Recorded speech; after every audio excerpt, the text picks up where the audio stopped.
The following is a presentation of the Eagles Sports Network. Hi, and welcome to the Eagles Sports Network. I'm Caitlin Jones, standing alongside head coach for the track and field team, David Needs. So let's recap last weekend a little bit. Can you tell us what went well and what you think you need to work on moving forward? Sure. We had mentioned last time that we were giving some of our athletes a break and we were giving some a chance to go compete. We had Natalie Schumacher, who competed for the first time this year, provisionally qualified. We had Sipo Boya, provisionally qualified, and so those were great things. Abby Owens in the pole vault won the pole vault and took a real good chance at provisional. So those are things that we really are pleased with. But we had so many kids, so many athletes that ran their personal best, and so that's a great feeling when you see them doing better than they ever have. Guys like Christian Henry, Ray Brugman's won his race and came real close to setting the school record.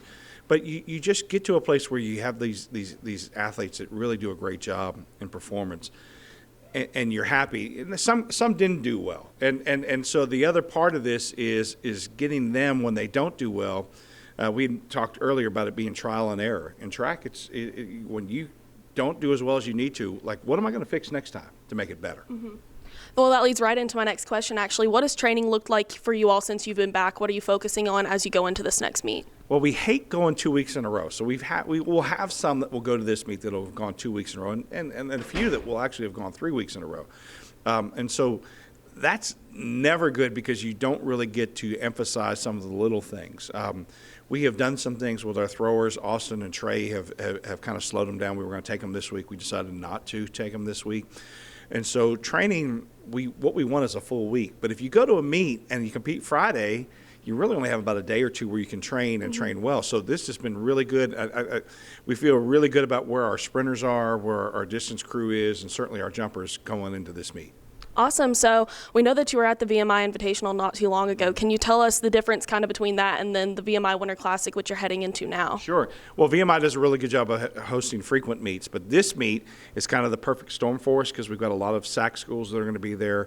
We know that Limestone's going to be there and Wingett's going to be there. We know that LR is going to be there. So some of the schools that we'll see at the conference championship, we know that they're going to be there with some very good people in some of the events that we do. But then you got Division I schools, you've got a really good surface to compete at. It's going to be a big meet, and it's going to be a really great chance for us to go out there and just kind of find out where we are from a national ranking standpoint. Mm-hmm.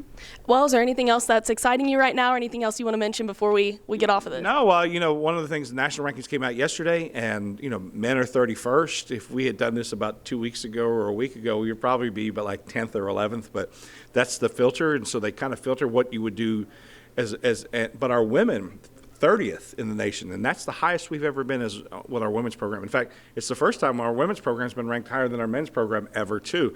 And so for our women to be 30 and our men to be 31, hopefully we can do some things to move up the rankings this week, but we're very pleased with where we are. Well, congratulations on that, and good luck with the rest of your weekend. Thank you all for tuning in to the Eagle Sports Network.